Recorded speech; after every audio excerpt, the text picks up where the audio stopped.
Every second, 7 people die. By the time you put your head on your pillow tonight, over 600,000 people have walked off into eternity.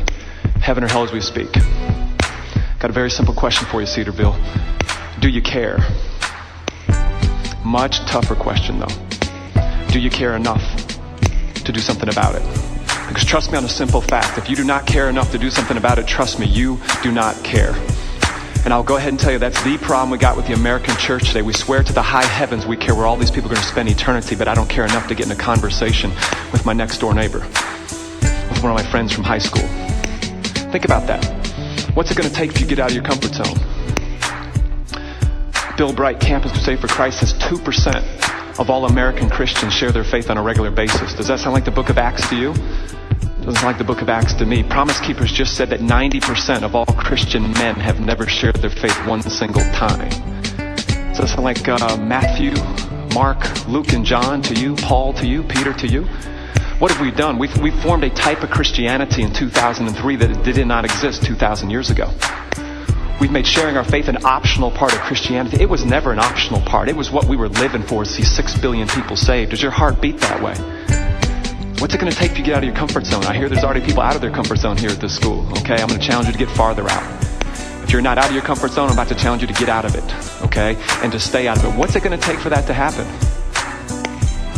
How many more American soldiers do you need to see on TV with a bullet hole in the back of their head after they've been executed over in Iraq before you can get out of your comfort zone? I was on a plane flight 2 months ago to Colorado Springs, and I sat with a whole group of soldiers from Fort Carson. They were just flying back.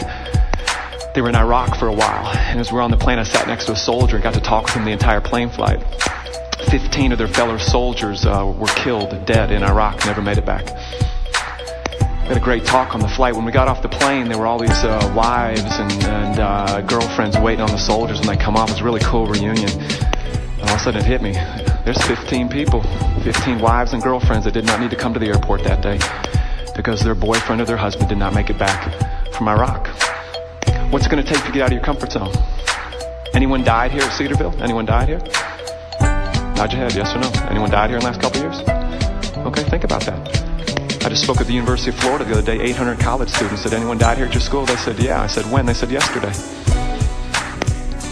Atlanta, Georgia, where I live at, we had 24 teenagers dead in 4 months. 24. That's crazy. University of Georgia had 11 students die in one semester. 11 people your age die in one semester. What's it going to take to get out of your comfort zone? One thing that happened to me was I was teaching Bible at a Christian high school. I walked into a bathroom at 8:35 in the morning after a 15-year-old student had put a gun in his mouth and pulled the trigger. When you walk into a bathroom at 8:35 in the morning with a 15-year-old boy laying in a pool of blood that looks like a scene from a Hollywood movie, you have some serious questions to ask yourself.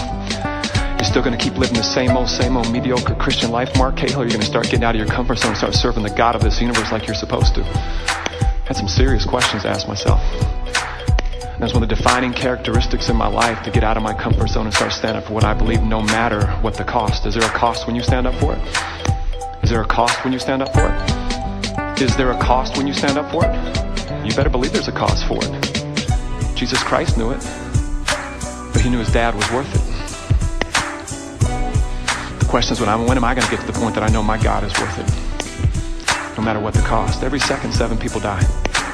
By the time you put your head on your pillow tonight, over 600,000 people have walked off into eternity, heaven or hell as we speak. Simple question for you, Cedarville. Do you care?